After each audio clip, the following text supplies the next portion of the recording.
Hey everybody, welcome back. We're at number 60, which means after I talk about the film, we'll go over a little bit of the statistics of what we encountered so far. I do that every 20 reviews just because I think collecting data can be fun.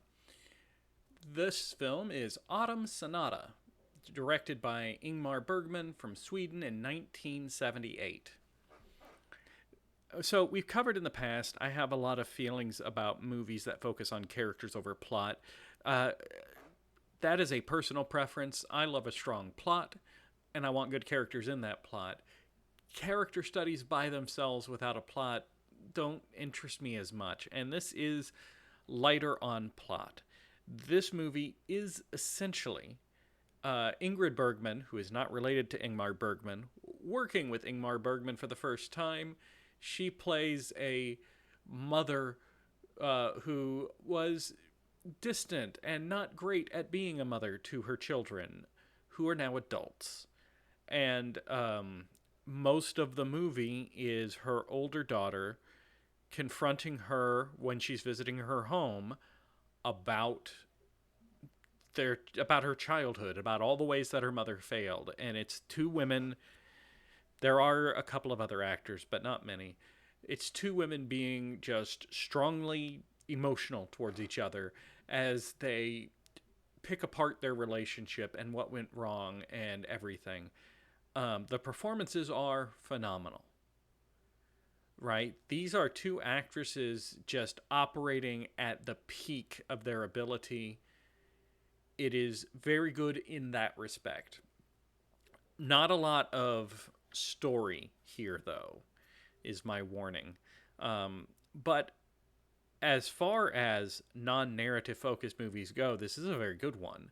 The cinematography is excellent.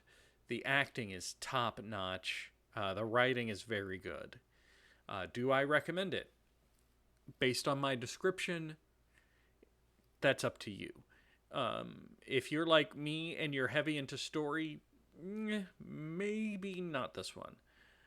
But if you don't mind that, if you love a character study, if you're more about the artistry or you want to examine the emotions of a situation like this, then yeah, this is absolutely where you should go.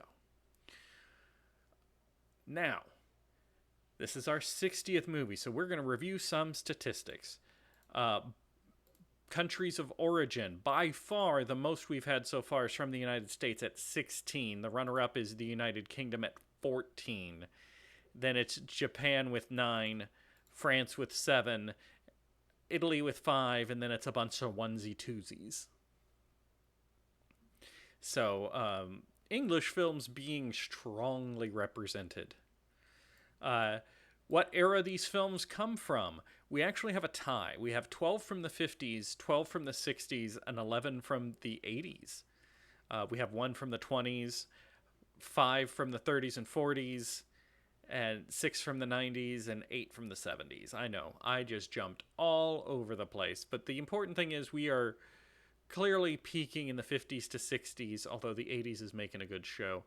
I am not going to try to list off all of the directors because there are simply far too many of them. I will say we have seen the most films from Akira Kurosawa. We have seen 4 of his movies. I'm saying you've been in this journey with me, whether you like it or not. And then runner up for 3 films is Federico Fellini, Hiroshi Inakagi, which I think is a little unfair because that was a trilogy of films, but he still gets the credit. It was 3 movies. And David Lean. We also have, at the smallest, we have 3 directors who get 0.5 of a film because they share directing credits with Emmerich Pressburger, Ernest B. Shodsack, and Irving Pischel. All got 0.5. Since the last one, I've also started keeping track of 2 more things, and these will be very quick. Black and white versus color, because I was surprised at how late black and white film stuck around. So, of the 60 we've watched, 35 have been in color, 25 have been in black and white. So, that's not as far a divide as you would expect, and similarly, surprisingly close. 32 of the 60 movies we've seen were English, and 28 were of a foreign language. When I started this, I thought foreign films were going to be heavier, but it really is like 50% English, 50% foreign. So if that flavors your idea of maybe getting into the Criterion collection, there's some information for you. Next up, we will do something completely different. Because next time, it is Monty Python's Life of Brian, directed by Terry Jones from the United Kingdom from 1979. I often think of this as the least famous of the Monty Python movies, and that's a shame because I like it a lot. So I'm looking forward to watching it again. And after I do, I'll come back and we'll talk about it. As always, thank you for supporting this bizarre, quixotic quest of mine. I'll see you guys next time.